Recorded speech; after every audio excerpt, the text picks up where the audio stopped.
We are going to see tense. चला तर विद्यार्थी मित्रांनो, आज आपण वन शॉट टेन्स काय आहे याविषयी माहिती बघूया. बरेच वेळा एक्झाम मध्ये टेन्सवर आधारित एक ते सेंटेन्स बनवायला येत असते. तर सगळ्यात पहिले टेन्स हा कशा प्रकारे विचारला जातो याविषयी माहिती बघूया.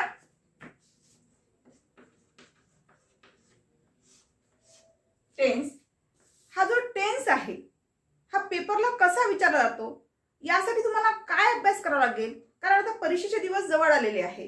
अगदी बोटावर मोजण्या इतपत तुमच्याकडे दिवस शिल्लक आहे. त्याच्यामुळे असा तुम्ही ट्रिकनं अभ्यास करायला शिका.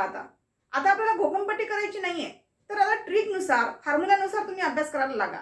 म्हणजे जेणेकरून परीक्षेमध्ये जर टेन्सवर आधारित सेंटेन्स विचारलं असेल तर त्याचं त्या वाक्याचं कशा पद्धतीने आपण दुसऱ्या टेन्समध्ये कन्वर्ट करणार आहोत याविषयी पण माहिती बघणार आहोत. त्याचबरोबर नेमकं देर आर 3 मेन टाइप्स. टेन्सचे 3 मुख्य प्रकार पडतात आणि each and every tense has 4 subkinds. मला सबकाइंड्स पकडून किती प्रकार शिकायचे आहे? 12 उपप्रकार शिकायचे आहे. मग आपल्याला 12 दिवस घालवायचे नाहीये त्याच्यामध्ये. तर आपल्याला असं एक्झामसाठी ग्रामर हा टॉपिक लक्षात घ्यायचा आहे.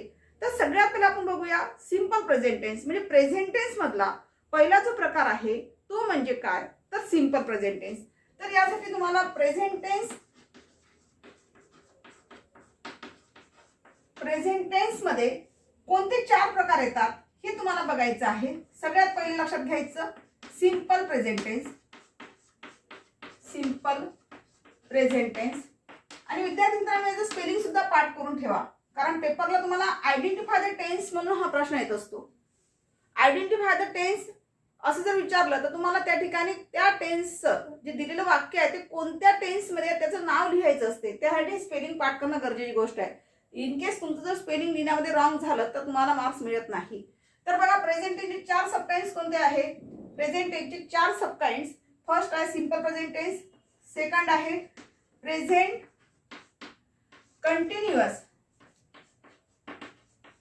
कंटिन्युअस टेन्स, थर्ड आहे present perfect tense and fourth आहे present perfect continuous tense.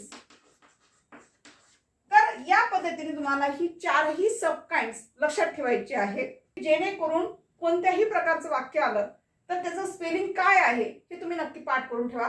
Present tense मधील पहिला जो सबकाइंड्स आहे तो म्हणजे कोणता आहे? Simple present tense. Simple present tense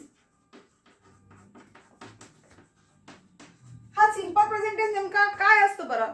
आता याचा फॉर्म्युला लक्षात ठेवायचं. सगळ्यात महत्त्वाचं ट्रिक काय लक्षात ठेवायची पेपरच्या दृष्टिकोनातून? फॉर्म्युला.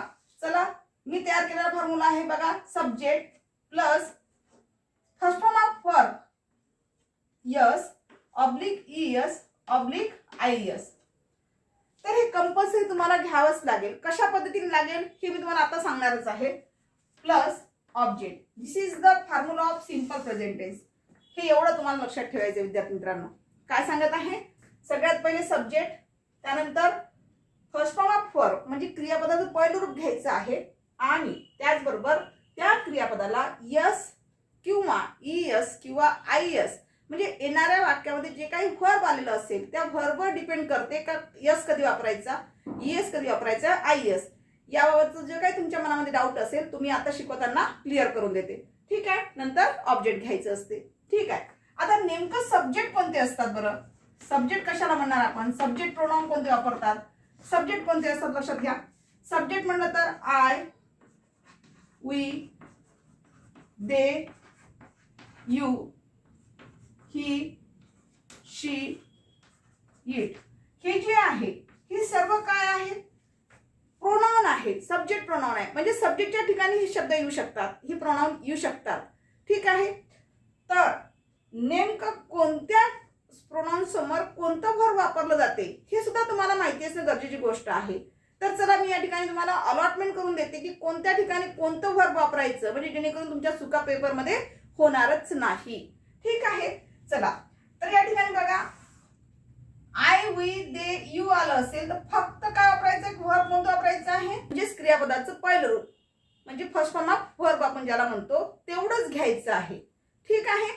नंतर ही शी इट, आणि जर एखादं नाऊन आलेलं असेल किंवा सिंग्युलर सब्जेक्ट आला असेल तर अशा वेळेला तुम्हाला या ठिकाणी काय वापरायचं आहे, फर्स्ट फॉर्म ऑफ व्हर्ब तर घ्यायचंच आहे. त्या क्रियापदाच्या पहिल्या रूपास यस, ईएस, आयएस वापरायचं आहे. लक्षात आलं हे? चला काय सांगत आहे, म्हणजे हा जो तुमचा डाऊट आहे हा डाऊट क्लिअर करा त्या मॅडम. सब्जेक्ट जी असतात ती नेमकं तुमची जी प्रोनाउन आहे, सब्जेक्ट म्हणजे कर्ता, या प्रोनाउन जर सुरुवात झाली असेल वाक्याची तर सरळ सरळ त्यासमोर काय घ्यायचं आहे तुम्हाला, आय वी दे यू यापैकी जर वाक्य सुरुवात झाली असेल तर अशा वेळेस फक्त क्रियापदाचं पहिलं रूप घ्यायचं असते विद्यार्थी मित्रांनो, आय वी दे यू. आणि प्लुरल सब्जेक्ट असेल तर विशेष म्हणजे कसं, प्लुरल सब्जेक्ट. आता प्लुरल म्हटलं तर अनेक वचन, एकापेक्षा जास्त. ठीक आहे. तर अशा वेळेस फक्त काय वापरायचं तुम्हाला, क्रियापदाचं पहिलं रूप म्हणजे first form of verb use करायचं आहे. ठीक आहे. पण ही शी इट आणि सिंग्युलर सब्जेक्ट जर आला असेल तर त्या ठिकाणी क्रियापदाच्या पहिल्या रूपास यस पण लावून बघायचं आहे, ईएस पण लावून बघायचं आहे आणि आयएस यापैकी कोणतं त्या ठिकाणी सुटेबल होते याविषयी बघायचं आहे. ठीक आहे. याविषयी ते करून बघायचं, म्हणजे यस, ईएस, आयएस ते कशा पद्धतीने वापरतात ते मी तुम्हाला वाक्याच्या रूपात सांगणारच आहे. ठीक आहे. चला नेक्स्ट. आता नेमकं यस, ईएस, आयएस कधी वापरायचं, हा जो गोंधळ आहे तुमच्या मनातला, हा नेमका यस, ईएस, आयएसचा गोंधळ दूर करा. हा यस, ईएस, आयएस कुठे वापरायचा, हा जो यस, ईएस, आयएस सांगत आहे हा नेमका कधी वापरायचा आहे. एक तर तुम्हाला सांगितलं जर सब्जेक्ट ही, शी, इट आणि सिंग्युलर येत असेल, सिंग्युलर येत असेल तर काय वापरायचं तुम्हाला, व्हर्बचं फर्स्ट फॉर्म तर घ्यायचंच आहे पण यस, ईएस, आयएस घ्यायचं आहे सोबतच. पण हा यस, ईएस, आयएस आहे तरी काय नेमकं कसं वापरायचं. चला आता सपोज एक मी व्हर्ब घेते, तर या ठिकाणी एक व्हर्ब बघूया आपण. आता सपोज राईट हे व्हर्ब आहे, राईट, राईट हे व्हर्ब आहे. या ठिकाणी शेवटी काय आलेलं आहे, शेवटचं अक्षर काय आलेलं आहे, ई आलेलं आहे. म्हणून आपल्याला या ठिकाणी काय घ्यावं लागेल, फक्त यस लावावं लागेल. म्हणजे इथं काय होईल, राईट्स होईल. इथे आपल्याला ईएस लावता येईल का, नाही, कारण जे लास्ट लेटर दिलाय ते शेवटी ई आलेलं आहे. ई येत असेल तर फक्त तुम्हाला काय वापरायचं आहे, त्या ठिकाणी यस वापरायचं आहे. ठीक आहे. मग असे कोणते शब्द आहे की जेणेकरून तुम्हाला यसच लावावं लागणार आहे. यस केव्हा वापरायचं बघायचं आपल्याला. म्हणजे आपण यस कधी वापरणार आहे, when do we use S. S कधी वापरणार आहे, जर शेवटचं अक्षर ई आलं असेल तर यस वापरा. त्याचबरोबर प्ले हे व्हर्ब आहे, शेवटचं अक्षर काय आलेलं आहे, वाय आलेलं आहे. पण या वायच्या आधीच अक्षर इथे काय आलेलं आहे, वॉवेल्स आलेलं आहे. वाय हे काय कॉन्सोनंट आहे, म्हणून सुद्धा इथे सुद्धा काय होईल, फक्त यस लागेल. अशा वेळेस सुद्धा तुम्हाला काय वापरायचं आहे, फक्त यस वापरायचं आहे, प्लेज. ठीक आहे. यस व्हर्ब बघा, इन्फॉर्म असेल, लास्ट लेटर काय आलेलं आहे, कॉन्सोनंट आलेलं आहे. जर कॉन्सोनंट येत असेल तर अशा वेळेला सुद्धा काय करायचं तुम्हाला, फक्त यस वापरायचं. म्हणजे इन्फॉर्मला काय लागेल, फक्त यस लागेल. म्हणजे कसं होईल, इन्फॉर्म्स होईल. हे झालं तुमचं यसच्या बाबतीमध्ये. ठीक आहे. जर लास्ट लेटर ई आलं असेल तर यस वापरा. शेवटचं अक्षर वाय आलं असेल पण वायच्या आधीचं अक्षर जर वावेल्स येत असेल, वावेल्स माहिती आहे, ए, ई, आय, ओ, यू ही सगळी काय आहे, वावेल्स आहे. यापैकी जर येत असेल तर शेवटी यस वापरायचं आहे व्हर्बला. आणि नंतर नेक्स्ट सांगितलेलं आहे मी की जर व्हर्बच्या शेवटी कन्सोनंट येत असेल, लास्ट लेटर जसं यम हे कन्सोनंट आहे तर देखील काय वापरायचं आपल्याला, यस वापरायचं आहे. ठीक आहे. चला आता ईएस कधी वापरायचं, ईएस कधी वापरणार, when do we use ES. बघा गो हे व्हर्ब आहे. ठीक आहे. आता गो हे व्हर्ब आहे पण गोच्या शेवटचं अक्षर काय आलेलं आहे विद्यार्थी मित्रांनो, ओ आलेलं आहे. तर आपण गोला या ठिकाणी असं नाही लिहू शकत. असं लिहू शकतो का, असं आपण लिहू शकत नाही. मग याला काय लागेल, यस न लावता याला काय लावावं लागेल तुम्हाला, ईएस वापरावं लागेल. ठीक आहे. म्हणजे गोज होईल. ठीक आहे. गोला शेवटचा अक्षर ओ आल्यामुळे इथे काय वापरलं आपण, ईएस वापरलेला आहे.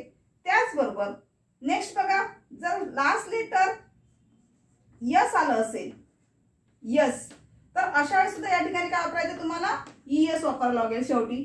म्हणजे शेवटचं अक्षर जर यस आलं असेल तरी ईएस घ्यावं लागेल. ठीक आहे. शेवटचं अक्षर जर तुमचं यच आलं असेल, म्हणजे व्हर्बचं शेवटचं अक्षर जर यच आलं असेल, तर अशा वेळेस सुद्धा तुम्हाला या ठिकाणी काय वापरावं लागेल, ईएस. म्हणजे असे जे काही व्हर्ब्स असतील ते व्हर्ब तुम्ही लक्षात ठेवायचे आहे की जेणेकरून त्या ठिकाणी ईएस वापरता येईल. व्हर्बला फक्त व्हर्ब, नाही तर म्हणा कोणते पण काढाल. जसं गो आहे तर मँगो म्हणाल, मँगोला ईएस लावायचं का मॅडम? मँगो हे काय व्हर्ब आहे का? नाही. बरेच विद्यार्थी असं विचारतात, कॉमेंटमध्ये म्हणतात मॅडम मँगोला ईएस लागते का यस लागते म्हणून. हे चुकीचं आहे. फक्त व्हर्बच्या संदर्भात मी बोलत आहे की व्हर्बला ज्या वेळेस आपला सब्जेक्ट ही शी इट येत असतो त्यावेळेस किंवा सिंग्युलर सब्जेक्ट येत असेल तरच, जर व्हर्ब जर गो आलं असेल तर अशा वेळेसच फक्त तुम्हाला सिंपल प्रेझेंट टेन्स करताना काय वापरायचं आहे, ईएसचा वापर करायचा आहे. ठीक आहे. चला, म्हणजे शेवटचं अक्षर ओ आलं असेल, यस आलं असेल, यच आलं असेल. त्याचबरोबर फिनिशिंग व्हर्ब आहे, लास्ट लेटर काय आलेलं आहे, यच, पण फिनिश यस जर शेवटी येत असेल तर अशा वेळेस सुद्धा तुम्हाला काय वापरायचं आहे, ईएस वापरायचं आहे. म्हणजेच बघा या ठिकाणी लक्ष द्या, ईएस कधी कधी वापरायचं आहे जर लास्ट लेटर ओ आला असेल, यस आला असेल, सीएच आला असेल, एसएच आला असेल, व्हर्बचं लास्ट लेटर, तर अशा वेळेला तुम्हाला त्या ठिकाणी ईएस वापरावं लागेल. ठीक आहे. म्हणजे तुमचा वेळ जाणार नाही. पेपरला कसं आहे 3 तासामध्ये आपल्याला एवढा मोठा पेपर लिहायचा असतो. एका मार्कासाठी तुम्हाला जास्त वेळ गमवायचा नाही, म्हणून ट्रिक्स लक्षात ठेवा छोट्या छोट्या मी काय सांगते आजच्या तासामध्ये. तर या ठिकाणी ह्या ट्रिक्स जर तुम्ही लक्षात ठेवल्या तर तुम्हाला इझिली तुमचा पेपर वेळेत होऊन जाईल. ठीक आहे. चला, आता प्रश्न कशाचा राहिला आपला, आयएस कधी वापरायचं. आता आयएस कधी वापरणार आपण, आयएस कधी वापरणार आहे, आयएस जो आहे हा कधी वापरायचा बघा. एखादा व्हर्ब बघूया. ट्राय हे व्हर्ब आहे. ठीक आहे. याचं शेवट लास्ट लेटर काय आलेलं आहे, वाय, पण वायच्या आधी काय आलेलं आहे, कन्सोनंट आलेलं आहे. जर अशा वेळेस असं जर येत असेल, म्हणजे लास्ट लेटर वाय आलं असेल आणि मध्येचं जे अक्षर आहे ते जर कन्सोनंट असेल तर अशा वेळी वायचा काय होत असतो, आय, आणि म्हणजे हे काय झालेलं त्यासमोर काय वापरायचं असते आपल्याला, आयएस वापरायचं असतो. वायचा वाय कट करून आय घेतो आपण, शेवटी ईएस वापरतो. अशा पद्धतीनं म्हणजे अगदी सोप्या सोपी ट्रिक तुम्हाला लक्षात घ्यायची आहे. बघा आजच्या तासामध्ये म्हणजे आपण काय काय लक्षात घेतलेलं आहे. आता नेमकं तुमचा डाऊट क्लिअर झाला असेल, यस कसं वापरायचं, ईएस कधी वापरायचं आणि आयएस कधी वापरायचं. ठीक आहे. तर विद्यार्थी मित्रांनो, आज आपण आजच्या तासामध्ये काय लक्षात घेतलेलं आहे, जे टेन्स टाईप आहे ते टेन्स टाईप आपण लक्षात घेतलेले आहे. त्याचबरोबर पेपरला जर प्रश्न आयडेंटिफाय द टेन्स आलेला असेल त्यासाठी आपल्याला स्पेलिंग पार्ट करणं गरजेची गोष्ट आहे. जे तुम्हाला स्पेलिंग दिलेले आहे ते स्पेलिंगचं रिसाईट करा. ठीक आहे. त्याचबरोबर सिंपल प्रेझेंट टेन्स हा कशा ट्रिकनुसार लक्षात ठेवायचा आहे आपल्याला न विसरता फॉर्म्युला लक्षात ठेवा. त्याचबरोबर त्या फॉर्म्युल्यामध्ये प्रोनाउन कोणते येतात, सब्जेक्ट कोणते येतात, प्रोनाउन कोणते असतात आणि कोणत्या समोर कोणतं व्हर्ब वापरायचं हे सुद्धा आपण आजच्या तासामध्ये बघितलेलं आहे. त्याचबरोबर ही शी इट हे जे काही थर्ड पर्सन आहे त्यासमोर क्रियापदास यस, ईएस, आयएसचा वापर होतो आणि नेमकं यस कधी वापरायचं, ईएस कधी वापरायचं आणि आयएस कधी वापरायचं याविषयी आपण अचूक माहिती ऐकलेली आहे. तर in the next video we will see the remaining portion of this tense topic.